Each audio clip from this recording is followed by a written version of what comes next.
Welcome to special analysis. నేను రమా మండవ. ఈరోజు అనాలిసిస్లో భాగంగా మనం తీసుకోబోతున్న టాపిక్ ఏంటంటే, అవును జగన్ చంద్రబాబు నాయుడు ముఖం చూసే రాష్ట్రానికి పరిశ్రమలు వస్తున్నాయని చెప్పేసి నేను టైటిల్ పెట్టడం జరిగింది. ఆ అంశం గురించి మనం మాట్లాడే ప్రయత్నం చేద్దాం. ఇక్కడ చాలా మందికి డౌట్ రావచ్చు, ఏ సందర్భంలో ఈ టైటిల్ పెట్టాము అనేది. నిజంగానే ఈ టైటిల్ పెట్టడానికి ఒక కంటెస్ట్ కూడా ఉంది, ఒక సందర్భం కూడా ఉంది. దాని గురించి ఇక్కడ మనం మాట్లాడే ప్రయత్నం చేద్దాం.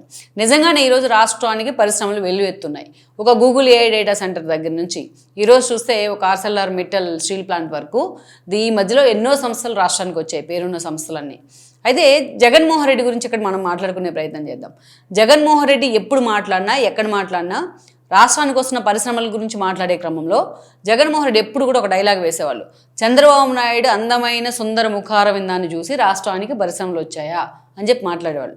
నిజంగా జగన్మోహన్ రెడ్డి లాంటి ఒక నేతతోని ఫైట్ చేయాల్సి రావడం, ఆయన రాజకీయాల్లో చంద్రబాబు నాయుడికి ఒక ప్రత్యర్థిగా ఉండటం, అది నిజంగానే ఒక దురదృష్టం అనే చెప్పాలి. ఎక్కడో చెన్నారెడ్డి దగ్గర నుంచి మొన్నటి వైఎస్ రాజశేఖర రెడ్డి దాకా చంద్రబాబు నాయుడు వాళ్ళందరినీ రాజకీయ ప్రత్యర్థులుగా ఎదుర్కొంటూ వచ్చారు. పరస్పరం వాళ్ళు రాజకీయంగా ఫైట్ చేసుకుంటూ వచ్చారు. బట్ జగన్మోహన్ రెడ్డి లాంటి ఒక నేతతో పోరాడాల్సి రావడం, పలు కీలక అంశాల మీద ఆయనతో నెగోషియేట్ చేయాల్సి రావడం నిజంగా చంద్రబాబు నాయుడు బ్యాడ్ లక్ అనే చెప్పాలి. ఈ ఒక్క విషయంలో చాలాసార్లు చంద్రబాబు నాయుడు కూడా అన్నట్టున్నారు ఆ మాటను. ఇక్కడ మనం చూస్తే 2014 నుంచి వీళ్ళిద్దరూ సుదీర్ఘమైన ప్రత్యర్థులుగా మారారు.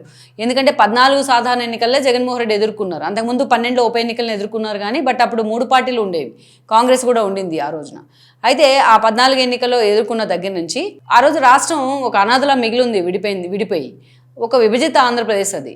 అలాంటి రాష్ట్రానికి ఒక రాజధాని ఉండాలి అని అమరావతిని పెడితే, అమరావతి వైపు జనం అందరూ కూడా ప్రపంచ పటంలో అమరావతిని పెట్టాలని చంద్రబాబు నాయుడు మాట్లాడే క్రమంలో రాష్ట్రానికి అనేక పరిశ్రమలు తీసుకొచ్చే ప్రయత్నం, ఒక కియా కార్ల కంపెనీ దగ్గర నుంచి శ్రీ సిటీలో పలు కంపెనీల వరకు, మిలీనియం టవర్స్లో ఐటీ కంపెనీల దగ్గర నుంచి వైజాగ్లో హెచ్ఎస్బీసీ వరకు ఎన్నో కంపెనీలు తీసుకొచ్చే ప్రయత్నం జరిగింది. అటు లోకేష్ కూడా ఐటీ మినిస్టర్ హోదా. ఎప్పుడైనా సరే ఈ అంశం గురించి జగన్మోహన్ రెడ్డి ప్రెస్ మీట్ పెట్టిన క్రమంలో ఎప్పుడు క్వశ్చన్ చేసినా చంద్రబాబు నాయుడిని బావిలో దూకాలి, పాయింట్ బ్లాంక్లో గన్ పెట్టాలి, ఇలాంటివన్నీ కామన్గా మాట్లాడే క్రమంలోనే ఎన్నోసార్లు ఆయన్ని చంద్రబాబు రాష్ట్రానికి కియా వచ్చింది కదా అంటే చంద్రబాబు నాయుడు ముఖం చూసి వచ్చిందా, చంద్రబాబు నాయుడు అందమైన ముఖాన్ని చూసి రాష్ట్రంలో పెట్టుబడులు పెట్టారా, ఇట్లాంటి పిచ్చి మాటలు అన్నీ మాట్లాడేవాళ్ళు జగన్మోహన్ రెడ్డి. సరే 5 ఏళ్ళు ఏదో నడిచింది అనుకుందాం. తర్వాత తాను అధికారంలోకి వచ్చిన తర్వాత కూడా గతంలో చంద్రబాబు నాయుడు కదా ఈ కంపెనీని తీసుకొచ్చారు, కియా కంపెనీ లాంటి దాన్ని మీరు వెళ్ళగొడుతున్నారంటే ఆ రోజు ఏమైనా చంద్రబాబు నాయుడు ముఖం చూసి వచ్చిందా, మా అయ్య తీసుకొచ్చాడు అనేవాడు. ఇలా జగన్మోహన్ రెడ్డి ఎన్నోసార్లు చంద్రబాబు నాయుడు ముఖం చూసి రాష్ట్రానికి పరిశ్రమలు వస్తున్నాయనే మాట ఇప్పటికి ఒక 100 సార్లు వాడి ఉంటారు. సరే ఈరోజు మళ్ళీ ఒకసారి ప్రతిపక్షంలోకి వచ్చారు. ప్రతిపక్షంలోకి వచ్చిన తర్వాత కూడా జగన్మోహన్ రెడ్డి, ఫర్ ఎగ్జాంపుల్ ఒక గూగుల్ డేటా సెంటర్ గురించి చెప్పుకుందాం. ఈ గూగుల్ ఏఐ డేటా సెంటర్కి శంకుస్థాపన జరిగిన రోజున జగన్మోహన్ రెడ్డి లండన్లో ఉన్నారు. ఆ లండన్లో ఉన్నప్పుడు వాళ్ళ పార్టీకి ఒక ఎజెండా లేదు దీని మీద మాట్లాడడానికి. గుడివాడ అమర్నాథ్ లాంటి వాళ్ళు అక్కడ కేటాయించిన భూ కేటాయింపుల గురించి రూపాయికి పావలాకి ఇస్తున్నారు భూమి అని చెప్పేసి ఆయన మాట్లాడారు. ఆ తర్వాత చూస్తే కొంతమంది దాన్ని గోడౌన్ అన్నారు, ఇంకొంతమంది పవర్ ఎగ్జామ్షన్స్ దగ్గర నుంచి జిఎస్టీ ఎగ్జామ్షన్స్ దాకా, అదేవిధంగా వాటర్ ఎగ్జామ్షన్స్ దాకా అంతా చాలా దారుణంగా గూగుల్ ఏఐ డేటా సెంటర్ని టార్గెట్ చేశారు. దాన్ని రాష్ట్రానికి ఒక తలమానికం కాబోతుంది, వైజాగే కాదు ఏపీ రూపురేఖలు కూడా మార్చబోతుంది అని స్వయంగా సుందర్ పిచాయ్ చెప్పినా కూడా వాళ్ళ నోళ్ళు మూతపడలేదు. సో ఇదంతా నడుస్తూ వచ్చింది. ఈవెన్ జగన్మోహన్ రెడ్డి వచ్చి అక్కడ నుంచి లండన్ నుంచి ఇది నేనే తీసుకొచ్చాను, అది అదాని ఇది ఏర్పాటు చేశాను, అది ఇది ఒకటే అని చెప్పి ఏదో మసిపూసి మారేడుగా చేసే ప్రయత్నం చేశారు. అదాని డేటా సెంటర్ ఎక్కడ, గూగుల్ ఏ డేటా సెంటర్ ఎక్కడ? అప్పటి నుంచి వైఎస్ఆర్సీపీ నేతలకు ఏం మాట్లాడాలో అర్థం కాల. ఈ స్వయంగా చంద్రబాబు నాయుడు తీసుకొచ్చాడు కదా అంటే ఆయన ముఖారవిందం చూసి వస్తుందా గూగుల్ డేటా సెంటర్ అని మాట్లాడారు. ఈరోజు ఆర్సెల్ఆర్ మిట్టల్ ప్రపంచంలోనే 4వ ప్లేస్లో ఉన్నారు. ఆయన అత్యంత ధనవంతుడు, ఒక ప్రెస్టీజియస్ కంపెనీ ఆర్సెల్ఆర్ మిట్టల్, ఒక స్టీల్ రంగంలో.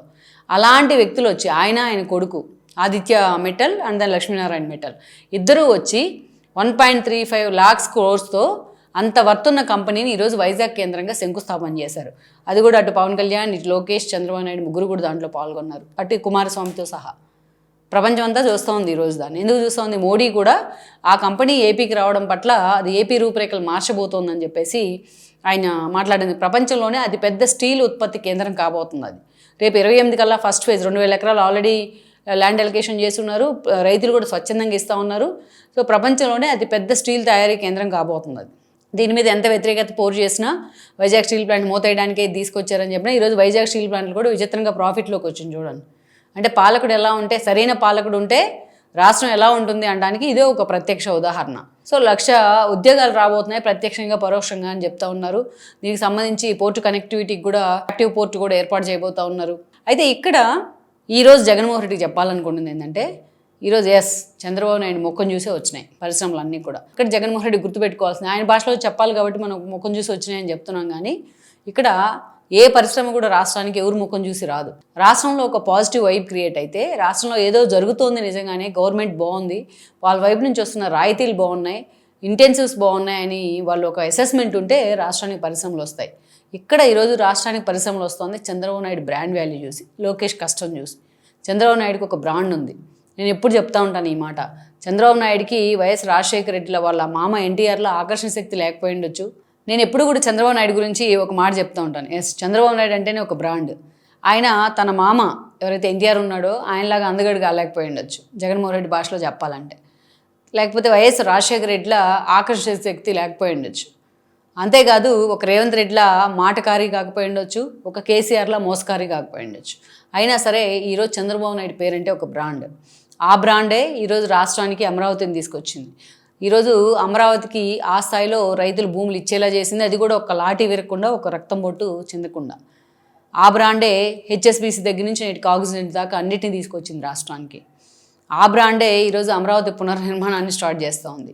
ఆ బ్రాండే శ్రీ సిటీ కంపెనీలు తీసుకొస్తూ ఉంది, కుప్పానికి అడిడాస్ లెదర్ కంపెనీలు కూడా తీసుకొస్తూ ఉంది.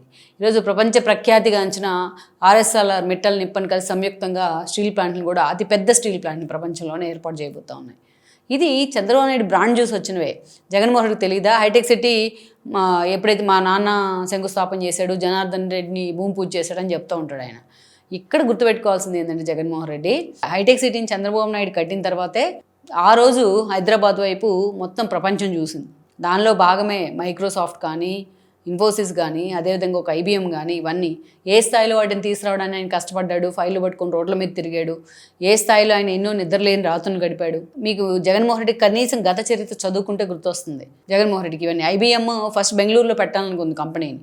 వాళ్ళని కన్విన్స్ చేశారు. వాళ్ళు రామంటే కూడా హైదరాబాద్కి ఒక గ్రీన్ జోన్ ఏర్పాటు చేశారు, ఎయిర్పోర్ట్ దగ్గర నుంచి ఇక్కడ దాకా. ఆ స్థాయిలో చంద్రబాబు నాయుడు వాళ్ళని తీసుకొచ్చి వాళ్ళు ఆ విధానానికి, ఆయన వాళ్ళని ట్రీట్ చేసిన విధానానికి వాళ్ళు ఫిదా అయ్యారు ఆ రోజున. ఎప్పుడైనా మీరు IBMకి వెళ్ళి అక్కడ కనీసం అక్కడ ఉన్న ప్రొఫెసర్లతోనో ఎవరితోనో మాట్లాడుతానో జగన్మోహన్ రెడ్డికి అర్థమవుతుంది. ఎవరి ముఖం చూసి పరిశ్రమలు రావు. చంద్రబాబు నాయుడుకున్న ఒక బ్రాండ్ చూసి ఈరోజు పరిశ్రమలు వస్తూ ఉన్నాయి. లోకేష్ కష్టానికి ప్రతిఫలం దక్కుతూ ఉంది. మిమ్మల్ని చూస్తే పరిశ్రమలు పారిపోతాయి. కియా వాళ్ళని బెదిరించారు మీరు. శ్రీ సిటీలో కంపెనీలను వెళ్ళగొట్టారు, మిలియన్ టవర్స్లో IT కంపెనీస్ని వెళ్ళగొట్టారు, సొంత రాష్ట్రానికి చెందిన అమరాజా బ్యాటరీస్ని వెళ్ళగొట్టారు, పక్క రాష్ట్రానికి ఎన్నిటిని వెళ్ళగొట్టారు మీరు కంపెనీస్ని. సో మిమ్మల్ని చూసే పరిశ్రమలు పారిపోతాయి. చంద్రబాబు నాయుడు చూసి నిజంగానే పరిశ్రమలు వస్తాయి. ఇదే ప్రత్యక్ష ఉదాహరణ. Please share, like and subscribe R24 Telugu YouTube channel.